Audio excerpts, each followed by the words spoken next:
Alhamdulillah, wassalatu wassalamu ala rasulillahi wa ba'd. Adúpẹ́ ní ọ̀dọ̀ Ọlọ́run Ọba àlékè ọlá, atọrọ ìkẹ́ Ọlọ́run àti àánú rẹ̀ fún Ànábì wa sallallahu alaihi wasallam. Kí ìkẹ́ náà kó máa jẹ́ ti àwọn ará ilé Ànábì àti gbogbo àwọn sàhábé rẹ̀ àti gbogbo àwọn tí wọ́n bá ń tẹ̀lé orí pa àwọn tí wọ́n fi sílẹ̀ títí tí ó fi di ọjọ́ ẹ̀san. Ẹ̀yin olùtẹ́tí sí wa lápọ́nlé níbi gbogbo tí a bá wà lórílẹ̀-èdè àgbáńlá ayé, a kí wa pẹ̀lú kíkí tí ó lápọ́nlé jùlọ wípé assalamu alaikum wa rahmatullahi wa barakatuh.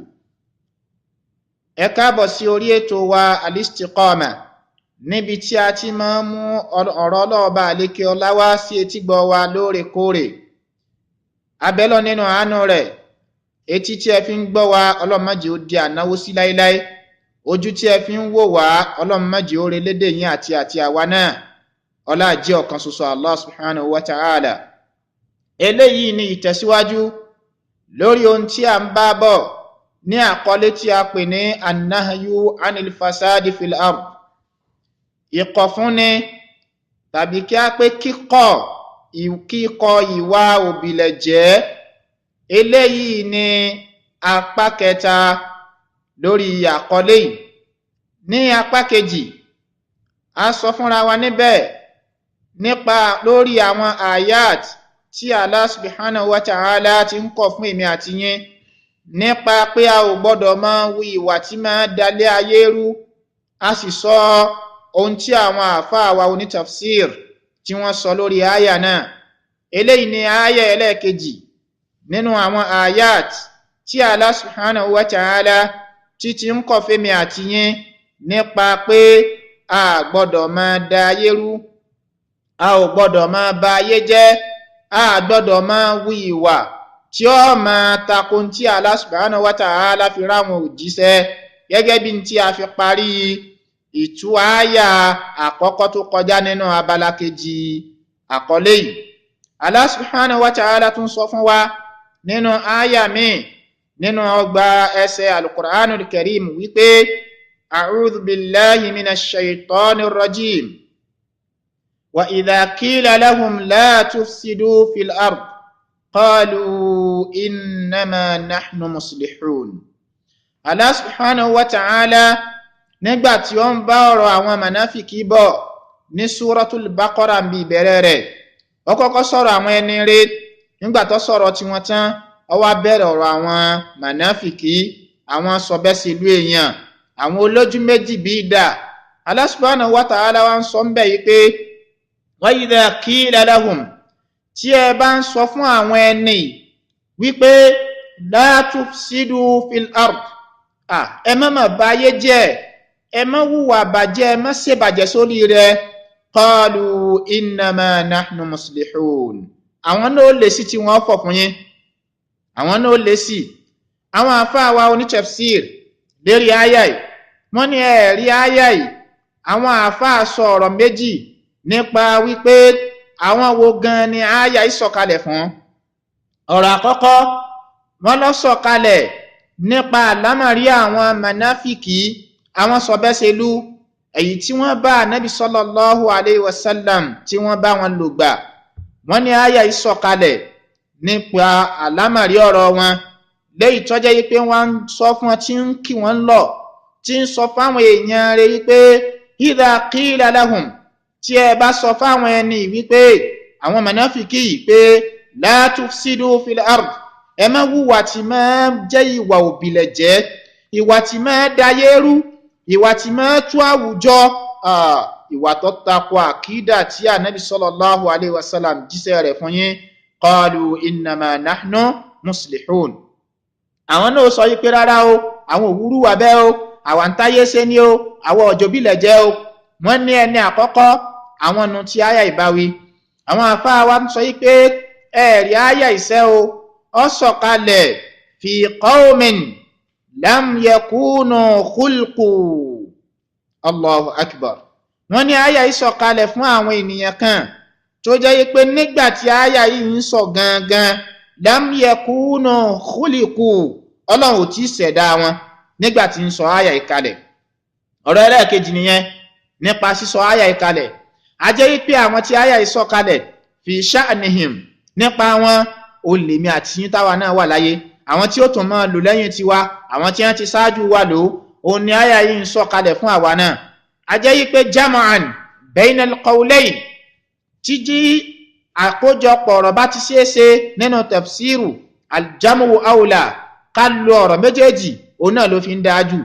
a jẹ́ pé bí àyà yìí bí ṣe ń bá wọn mọ̀náfìkì ayé ànábì sallallahu alayhi wa sallam bí ṣe ń bá wọn wí àwọn tí wọ́n ń sojú méjì àwọn tí wọ́n ń da nǹkan rú tí wọ́n tó ń takò pé àwọn ọ̀darú ìwà dáadáa làwọn wù bẹ́ẹ̀ náà ní ń bá àwọn tó ti lọ káwo tó dé ń bá wọn wí àwọn tí ń bẹ nígbà tí àì náà ń bá wọn wí àwọn tí ó tún máa bọ̀ ńgbà táwa náà bá sí ń bẹ̀ mọ̀ àyà ń bá wọn náà wí wípé wa idha qila lahum tẹ́ ẹ bá sọ fún wọn wípé la tufsidu fil ard ẹ má balẹ̀ ọlọ́run ọba àlékè ọlá jẹ́ ìbá ilé ọlọ́run ọba àlékè ọlá jẹ́ yìí àwọn àfáà sọ ọ̀rọ̀ tó pọ̀ ń bẹ nínú tí wọ́n sọ ń bẹ gẹ́gẹ́ bí ètò àtúlọ́nù àyà kẹ́ni wọ́n ní alákọ̀ọ́kọ́ tí wọ́n fi máa balẹ̀ jẹ́ ìwà tó burúkú jùlọ tí Allah yọ́nú sí oná ní alkufur ìmọ̀ ṣe kèfèrí sọ́lọ́n ìmọ̀ sí nǹkan mẹ́lẹ̀yìn ọlọ́run wọ́n ní alákọ̀ọ́kọ́ nu èyí ló burúkú jùlọ èyí tó tún tẹ̀lé la tufsidu fil ard wọ́n ní ìwà tó jẹ́ ipò tó balẹ̀ ọlọ́run ọba àlékè ọlá jẹ́ jùlọ oná ní almaasi ay irtikabul maasi ìwà mímọ́ wùwẹ̀ ẹ̀ṣẹ̀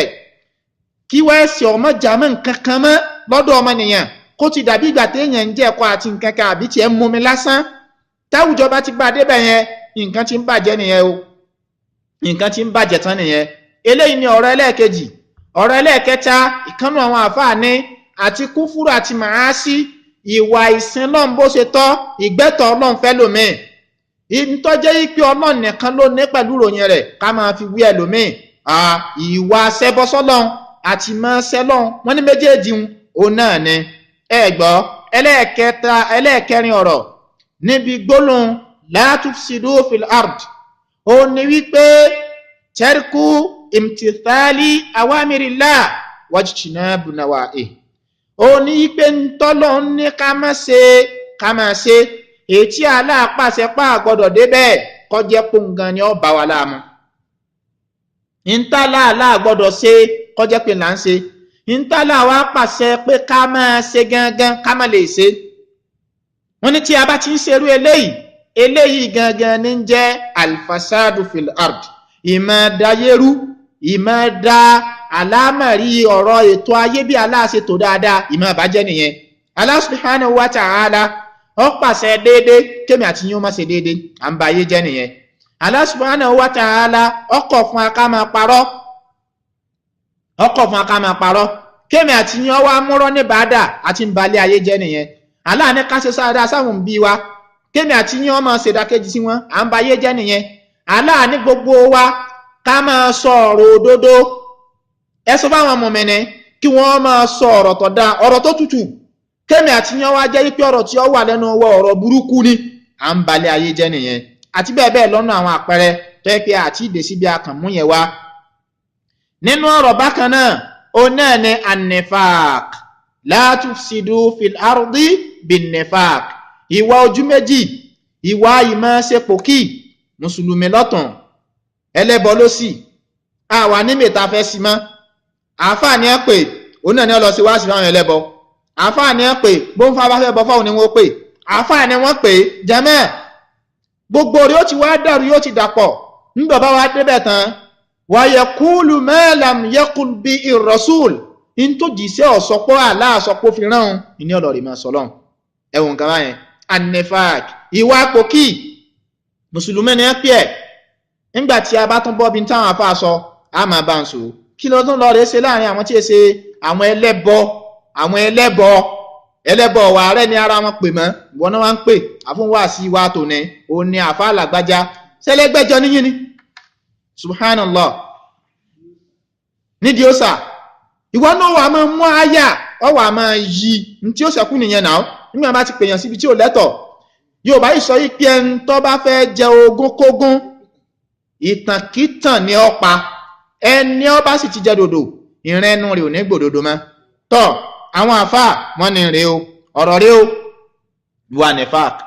wọ́n ní tí ń jẹ́ bẹ́ẹ̀ òun nìyẹn la tufsidu fil ard gbólóhùn lásán ó ní tá a fi gbogbo àwọn ọ̀rọ̀ tá a fi tú bí Allah subhanahu wa ta'ala ṣe wá kọ ọ̀rọ̀ ìfún wa wípé tẹ́ ẹ bá sọ fún ọ wípé la tufsidu fil ard bẹ́ẹ̀mi àti náà bá sọ fún ọ náà àfẹ́ ẹlẹ́bọ má bàyé jẹ́ mọ́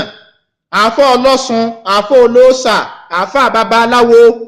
ìwọ náà jáwọ́ kúrò ń bẹ́ẹ̀ tó bá fẹ́ jẹ́ babaláwo jẹ́ tó bá fẹ́ jẹ́ olóòṣà lọ́ọ̀rẹ́ jẹ́ àmọ́ olóòṣà pé ẹ̀ babaláwo pé ọ oníṣẹ́lẹ̀ tún pé ẹ̀ sí wáàsí ọwọ́ ńlá nàbí náà no bá nàbí ṣe kọ́ yẹn ìwọ tọ̀ bí ànábì sallallahu alaihi wasallam bí wọ́n ṣe tọ̀ ẹnìyàn kan ò ní sọ pé n tó ṣe ọ̀dà náà ọ̀dà ká máa pèpè sójú ọ̀nà tọ́lọ́ inkarul munkara